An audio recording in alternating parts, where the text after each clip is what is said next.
নমস্কার, life with Shipra চ্যানেলের আরেকটি ভিডিওতে আপনাদের সকলকে স্বাগত। আজ রোববার, তাই আমি সকাল সকাল চলে গেছিলাম মাছের বাজার।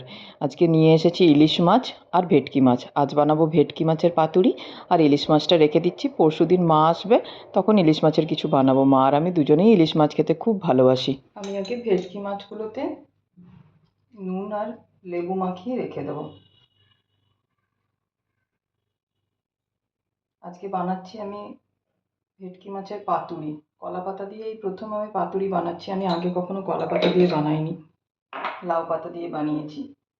ভেটকি মাছগুলো আগে নুন আর লেবু দিয়ে মাখিয়ে আর রেখে দেবো ম্যারিনেট করে। পাতুরি বানাতে বেশিক্ষণ সময় লাগে না, আপনারা জানেন।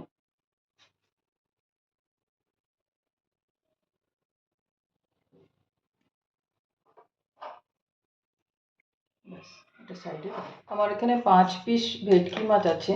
5 পিস ভেটকি মাছের জন্য আমি বড় চামচে মানে টেবিল চামচে 2 টেবিল চামচ পোস্ত নিয়ে নিচ্ছি। 1 টেবিল স্পুন সাদা সর্ষে নিচ্ছি। 1 টেবিল স্পুন আর আরেকটু সাদা সর্ষে নিলাম। নিয়ে নিচ্ছি কালো সর্ষে 1 টেবিল স্পুন। কালো সর্ষেটা কম পরিমাণে নিলাম। একটু নারকেল কোড়া নিয়ে নিলাম, অল্প পরিমাণে, ওই 1 টেবিল স্পুনের মতো নারকেল কোড়া নিয়ে নিলাম। নিয়ে নিচ্ছি 2টো কাঁচা লঙ্কা, একটা সবুজ একটা লাল লঙ্কা নিয়ে নিচ্ছি। আর নেব অল্প পরিমাণে একটু দই। 1 টেবিল স্পুনের মতোই আমি দই নিয়ে নিচ্ছি। দইটা অপশনাল, আপনারা চাইলে নিতে পারেন, না হলে না নিলেও চলবে। দিয়ে দিচ্ছি একটু জল, দিয়ে এটা পেস্ট করে নেব।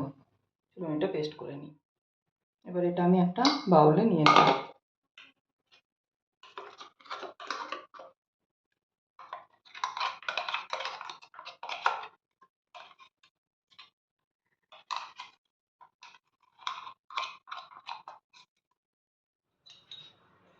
দিয়ে দিচ্ছি 1 টিস্পুন নুন। আগে যেহেতু মাছটাতে নুন দেওয়া আছে, সেজন্য আমি 1 টিস্পুনই নুন দিলাম। আর হাফ টিস্পুনের মতো হলুদ দিচ্ছি, হাফ টিস্পুন। দিচ্ছি 1 teaspoon Kashmiri red chilli powder. আর দেবো মেন ইনগ্রিডিয়েন্ট সর্ষের তেল। তেলটা একটু বেশি করে দিচ্ছি। ব্যাস, মশলাটা ভালো করে মাখিয়ে নেব।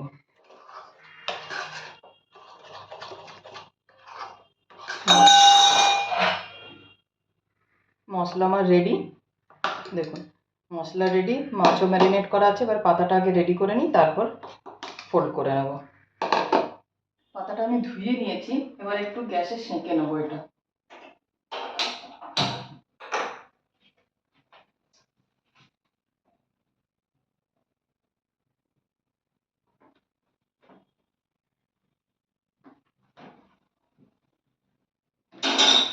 এবার পাতাটা সাইজ করে কেটে নিই। এই মাছটা মাখিয়ে নিচ্ছি মশলার সাথে ভালো করে।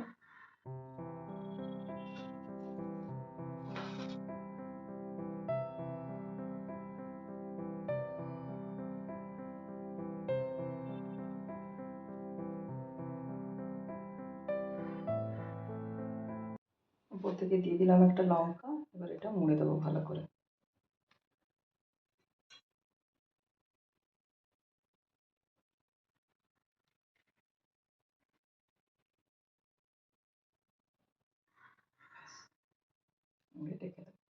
জানেন তো, পাতুরি বানানোটা খুব ইজি জিনিস, কিন্তু সব থেকে বড় ট্রিক হচ্ছে এই মোড়াটা ঠিকঠাক মতো হয়ে গেলে পাতুরি বানাতে মোটেই টাইম লাগে না।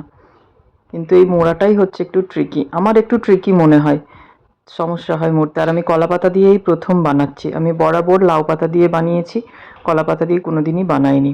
ঠিক আছে, খুব একটা মুশকিল নয়, করে নেওয়া যায়। এগুলো করতে বেশি সময়ও লাগে না, মশলাটা জাস্ট বেটে নিলেই হয়ে যায়। এবার আমি পাতুরিগুলো তেলে এপিট ওপিট করে ভেজে নেবো ঢাকা দিয়ে, তাহলেই পাতুরি আমার রেডি। আমি প্যান বসিয়ে দিয়েছি, ফ্রাইং প্যান একটা গরম হয়ে গেছে, তেলও গরম হয়ে গেছে। এবার আমি পাতুরিগুলো একটা একটা করে দিয়ে দেবো, তারপর ঢাকা দিয়ে এপিট ওপিট করে ভাজলেই পাতুরি রেডি হয়ে যায়। আপনারা একবার এই আমি যেভাবে বানালাম এভাবে বানিয়ে দেখবেন। কি দুর্দান্ত টেস্ট হয়। আমি নিজে বানিয়েছি বলে বলছি না, আপনি জাস্ট নারকেলটা আর দইটা অ্যাড করবেন, দেখবেন টেস্ট পুরোপুরি বদলে যাচ্ছে। ভীষণ ভালো টেস্ট হয়। দেখুন আমি ঢাকা খুলে নিয়েছি, এই পাতুরিগুলো উল্টে দিচ্ছি। দেখেছেন একটা পিঠ একদম ভালো করে ভাজা হয়ে গেছে। ব্যাস আরেকটা পিঠ ভাজা হবে, তাহলেই রেডি হয়ে যাবে। খুব একটা বেশি টাইম লাগে না, 10 থেকে 15 মিনিটের মধ্যেই হয়ে যায়। দেখুন আমার পাতুরি একদম রেডি হয়ে গেছে।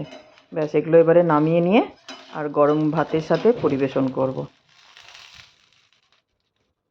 গরম গরম ভাতের সাথে ভেটকি মাছের পাতুরি, এই কম্বিনেশনটা আমার মনে হয় পৃথিবীর এমন কোনো মানুষ নেই যে পছন্দ করে না। মানে বাঙালিরা তো বিশেষ করে অবশ্যই এই কম্বিনেশনটা সবারই খুব প্রিয়।